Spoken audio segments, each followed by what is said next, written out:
Hello, it's Thursday night, we're almost live and the Downsman is now very, very close. So it's about now that you really should be, if you haven't done so already, searching that understairs cupboard, searching the wardrobes, dragging out all that kit that probably hasn't seen the light of day since last winter. Now, it's been quite a challenging year, as we all know. We've had the challenges of COVID, so Downsman has massively adapted for that. Your leaders have had the challenges of written RAs, so massive congratulations to the leaders for getting them all written and submitted in. So now we've just got the challenges of the day itself and the weather. It's not looking too great, I think it is looking rather wet. So I'm here to do a guide to our kit list of why it's important and how to actually use some of the kit that's on our kit list. Quick drying material for the hiking trousers, strictly no denim. Why no denim? Denim gets wet, stays wet, makes the skin look like you've just come out of the bath, and then when that happens it rubs and goes horrible, and it's just horrible, horrible, horrible. Strictly no denim. Shirt with sleeves can be short sleeve or long sleeve, but not a vest. Buy a vest, none of these strappy things, you know, you get the picture. Good idea also to have a base layer depending on the temperatures and the conditions on the day. All of which must be quick drying material. Cotton, not good, gets wet, stays wet. A fleece, no knitted jumpers, and for fleeces you can get sort of the hoodie type, but they don't unzip. If you can zip, then you can regulate your temperatures much better. High vis, sleeves optional. Hiking boots, two different types, leather, canvas. The difference between them. Leather, you can wax that up, which we'll do in a minute, and the leather becomes your primary defence against water for the waterproofing. Also has a Gore-Tex lining on many of the boots. That Gore-Tex lining is your secondary defence for waterproofing. With the canvas boots, you're mostly relying on the Gore-Tex liner as being your primary layer for waterproofing. Right. To wax them up for leather, I mean, yes, you can use your cloths and your brushes, but I would just get it all in my hands, warm it all up and work that in. With boots, two places to get the tensions right. People's feet are different shapes, so you set the width of your feet to that point there. If that tab does not lock, like this one does lock, but if it doesn't, you can still weave the laces there to set the tensions, and then whip around to set the tensions for your ankle. Notice the boot is going on in a straight leg, so that fits nicely. One thing I do tend to see a lot of in scouts is that they'll do their boots up like this with the leg bent. Now when they stand up, that boot is now not supporting the ankle at all, so you need to do that boot up with a straight leg. The other thing, see so many laces come undone with all the scouts I've walked with, especially when they're new to hiking. You need to do that second bow and snap it. Waterproof trousers, waterproof coats, and we put on there taped seams. What's a tape seam look like? You can tell, you see you've got a run of tape over the seam. That stops water coming in through the stitching and making you wet on the inside. Some coats have additional liners in, so you won't be able to see that. The label will then, in that instance, tell you whether it's a taped seam. So get a good quality coat. I can't help but notice that some, for reasons unknown to me, seem allergic to wearing the waterproof tops, waterproof bottoms. Don't do that. It's there for your safety. You need to stay dry. It's a rule. Put them on if it's wet. Quick reminder, it's probably been a very long time since you last used your waterproofs. It may well be that the waterproofing has gone. So give them a spray.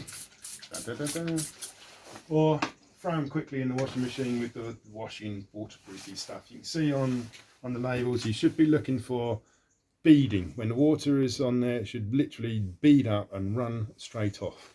Another thing, your leaders can't tell whether the waterproofing has been compromised. So in other words, you can be wearing your coat, but the weather can be so bad it goes straight through and all your clothes are wet.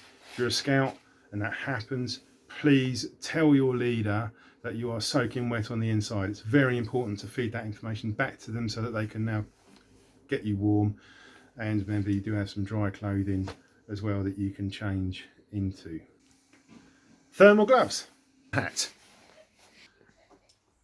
rucksack, and it says with liner.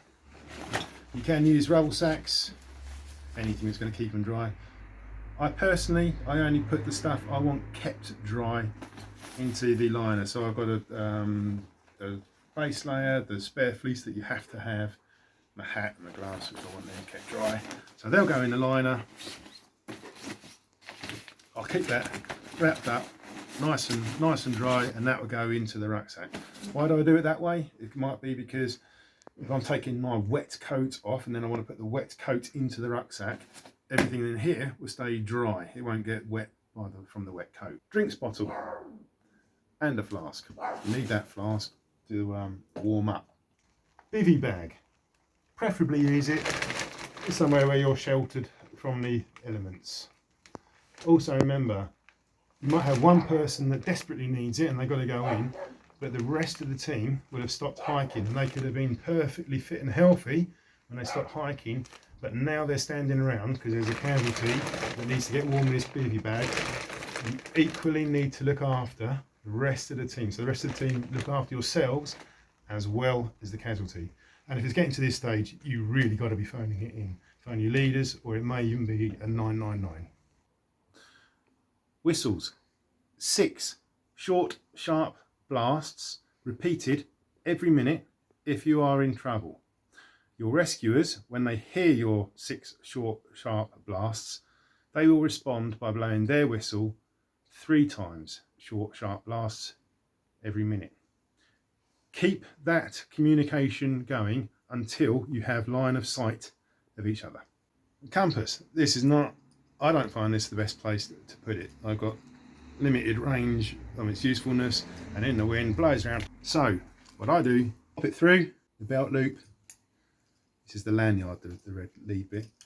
I now have perfectly usable compass, and it's not wrapping around my neck uncomfortably. Maps. If you're using the laminated maps, the little plastic coated ones, you can be confident to plot your route on the map. If you want to see the detail of your checkpoint area, do a circle.